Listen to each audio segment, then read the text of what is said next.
Global warming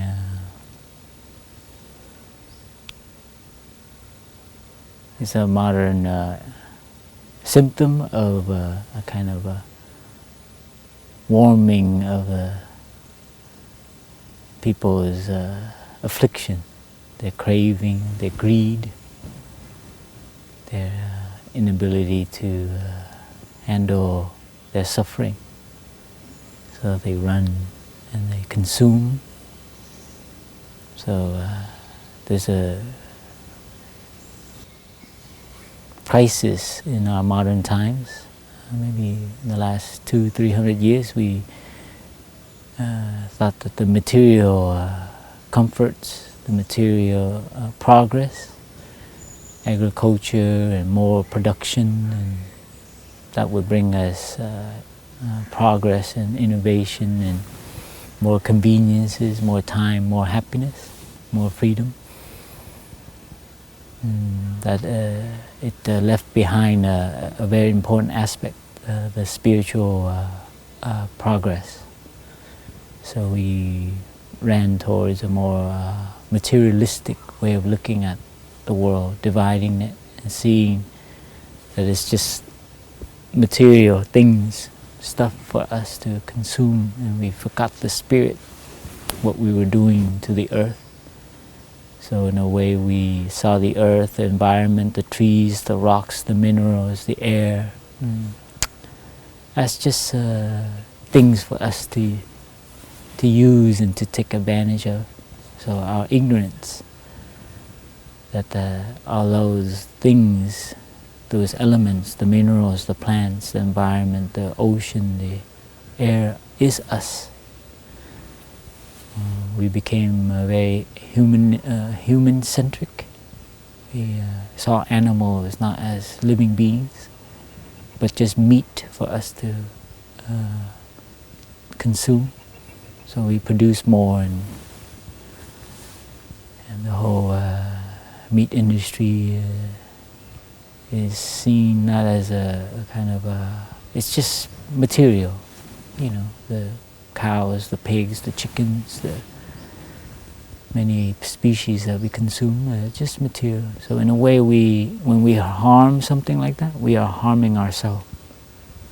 When we lose respect for Mother Earth, Mother Nature, the animals, the plants, it's a crisis in our spirit because we cannot fill it up with material. The crisis in the human heart cannot be filled with things, ideas, but it can only be filled with the spiritual progress, growth. So the practice of coming back to oneself, to come in touch with yourself, to touch a deeper happiness that doesn't require an external element, material or anything else. It's an insight. That's the spiritual dimension, to come in touch with awe, with wonder. And when we can fill ourselves up with that kind of a spiritual food, spiritual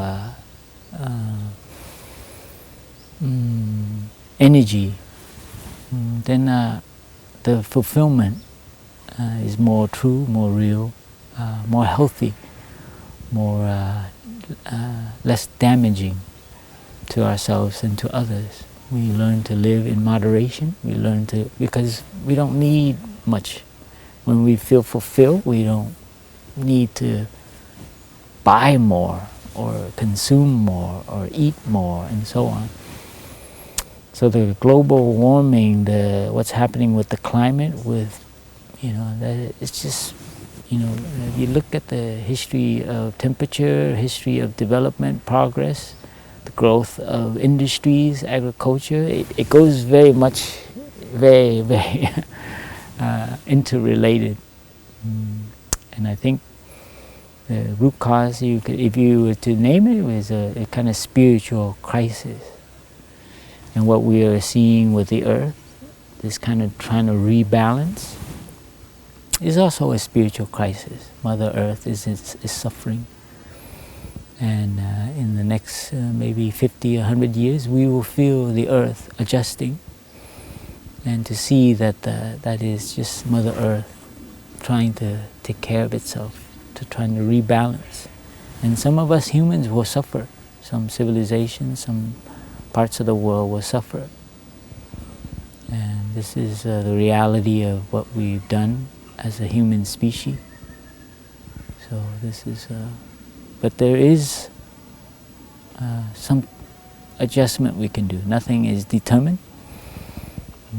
So it is still possible for us to wake up and really look at what true happiness, what true freedom is, and to fill ourselves up with that. And so the need for things will reduce, the need for consumption and so on.